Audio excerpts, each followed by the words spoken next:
do another Let's Get Organized Paper Crafters YouTube hop. This one is all about how do I organize my punches, and I'm going to give you a little bit of an extra overview of my craft room this week because I don't really have a lot of punches. So let me flip around the camera and then we will get started.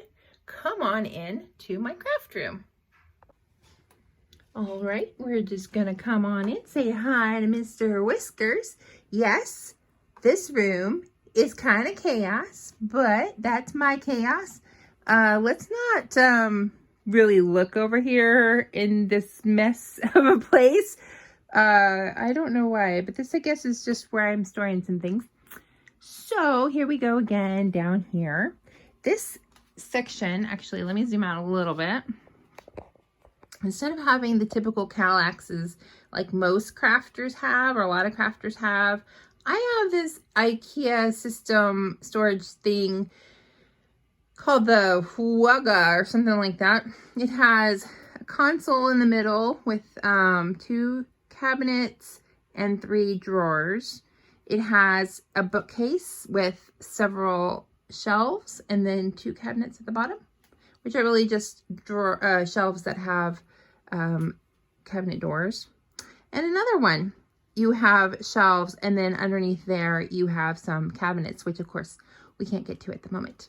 So I have decided that I really like drawers, and I'm not an out of sight, out of mind kind of crafter, but I do like to have some things stored out of the way. So in this top drawer right here, it's kind of annoying that it doesn't open all the way, but that's kind of how it was designed. So this is where I keep my very, very small collection of punches. And I actually bought extra punches before I did this video. Not because I was doing the video, partly though because I was thinking about it.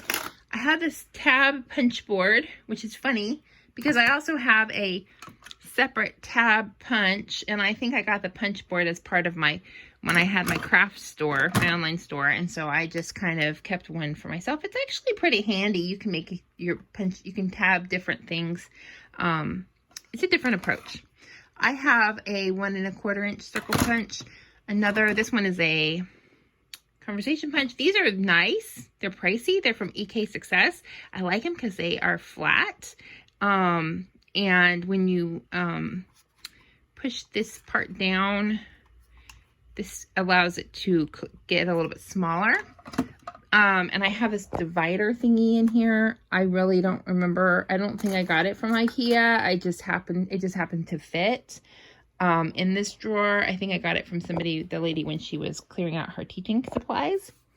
I recently bought this punch set, which is for doing borders, and this is actually from American Crafts, and I have that on my it's actually pretty cool. I'm going to try it out, use it some more later. And I bought a punch to make tags. I also have this really old square punch, which I'm starting to think makes more sense to actually just use a trimmer. So I don't know why I actually have a separate punch for squares. Sometimes it's handy if you want to fussy cut something a little bit easier, but the square the trimmer really does work better. Okay, so I have them in this drawer.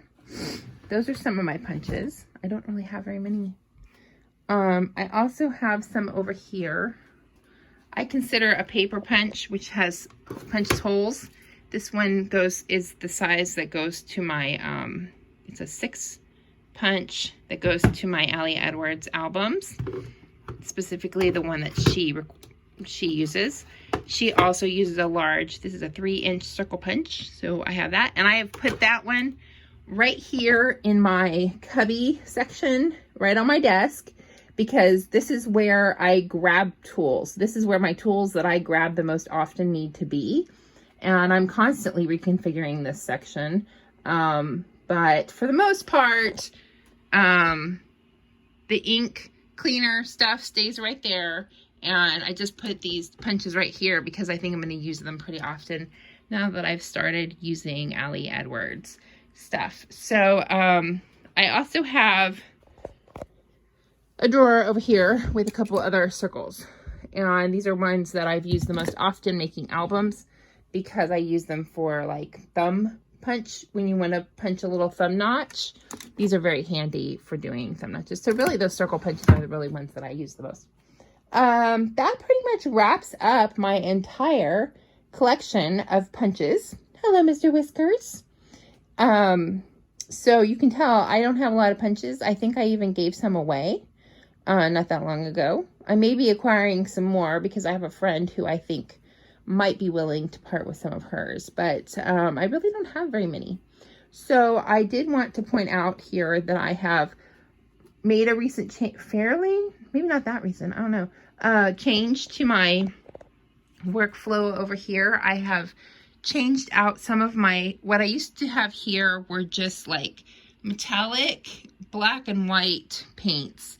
And I recently moved all of my distress sprays, oxide and distress, and some of my other sprays over to this tray, spinning, it doesn't spin, but this tiered tray thing, because that way I can grab them and hopefully use them more often in my work that I do in my pages, because I want to use more mixed media, I want to use more sprays.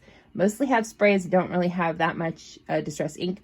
Honestly, the ink pads, I'm not even really that huge of a fan of the ink pads because when I've stamped with them, I don't get the best impression, literally. So I don't really use it as much as the ink pads as much as I would like. So I really like the sprays though. I have added my lovely cords. See my lovely cords. I have added this printer because I am working on printing more often, printing my photos and printing larger photos based on the stuff from Allie Edwards, thanks to her. This happens to be a printer that belonged to my mother-in-law. She recently passed away, and when I saw it in her home, I said, I think I can make use of that. And it has been a really awesome printer. It's an HP Envy. It's a 5530, which is an older model. It's probably 10 years old. But I bought new ink for it, and I was able to connect it to my phone very easily. Maybe it's because I have an iPhone, I don't know, but it connected very easily, and I have printed, and the print quality is quite good with HP brand ink. I don't know about any other ink.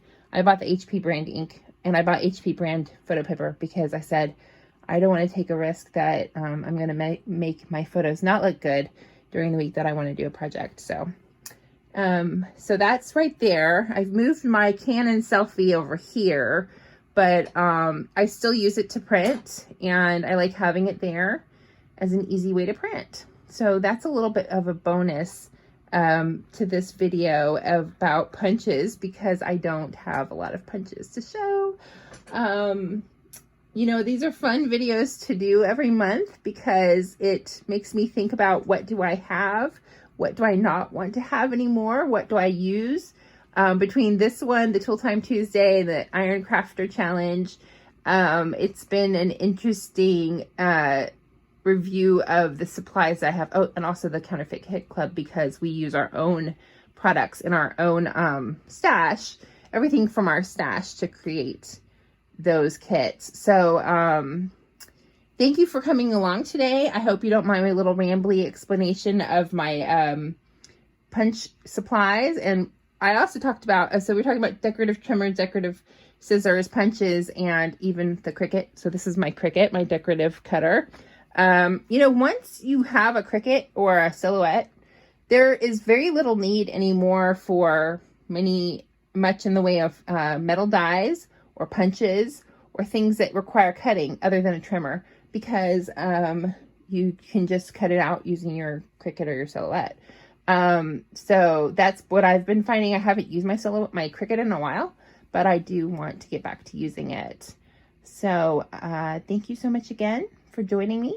I hope you'll go check out the other folks who have created videos for this month's hop, and that you will join me again next month when I think we are going to do an actual in-depth craft room update of what our craft room looks like. So maybe at the end of May, because we always post this on the last Sunday of the month, my craft room may look very different. And ideally, that pile of a mess will be gone.